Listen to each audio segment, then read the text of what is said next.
I stood over my daughter's hospital bed. The monitor beeped with a slow, mechanical rhythm. Each sound felt like it was counting down the seconds I had left with her. The doctor's voice was steady. Too steady. The fall was too severe. There's little chance she'll wake up.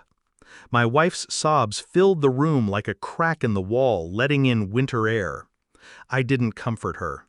My hand stayed on my daughter's, still and cold.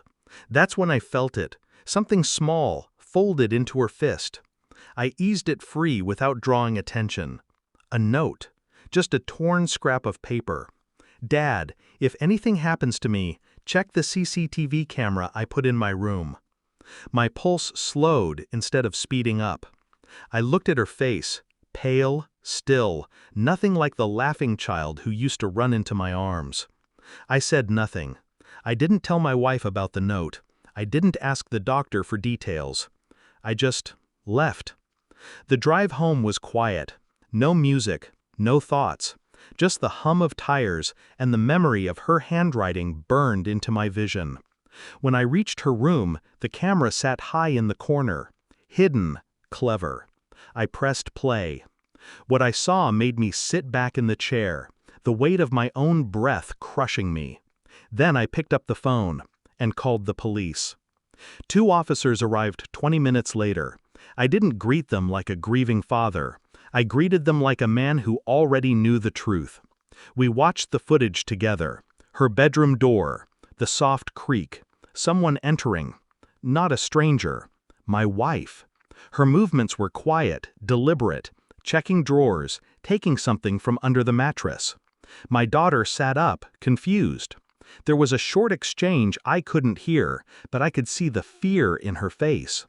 Then another man entered the frame. Not a neighbor, not a friend. My wife's hand on his chest told me everything. The argument started fast, my daughter pointing, shouting, the man stepping closer. She backed away. Then the push. She hit the edge of the desk before the floor. My wife didn't scream, didn't rush to her. She just looked at him, whispered something, and they both left. The officer paused the video, looked at me. "Do you want to press charges?" I didn't answer right away, because this wasn't about pressing charges. It was about control. I let them leave with a copy of the footage, told them I'd think about it. Inside, I was already calculating. If I went straight for justice, it would be quick. Too quick. She wouldn't feel it. He wouldn't either. They needed time. Time to wonder what I knew. Time to trip over their own lies.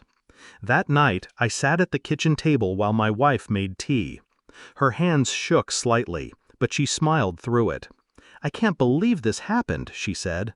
"I know," I replied. I didn't look at her when I said it. For days, I kept my routine. Work, visits to the hospital, dinners at home. She tried to act normal. I played along. But little things began to slip. Her phone always face down, hushed calls in the hallway, sudden trips to the store. I started recording our conversations, checking her mileage when she got home. I followed her once, just far enough to see her meet him in a parking lot. Every move she made was a thread, and I was pulling, slowly, carefully, until I had the whole rope coiled in my hand. The final piece came from the police. They had reviewed the footage and confirmed the man's identity, someone she'd been involved with for over a year. They also told me something else. My daughter had filed a complaint weeks ago. Against him. My wife had convinced the police it was a misunderstanding. Now it wasn't. That evening I came home with the printed report in an envelope. I placed it on the table in front of her without a word. She opened it. Her face drained of color as she read. Her lips trembled. Where did you get this?" I met her eyes for the first time in days.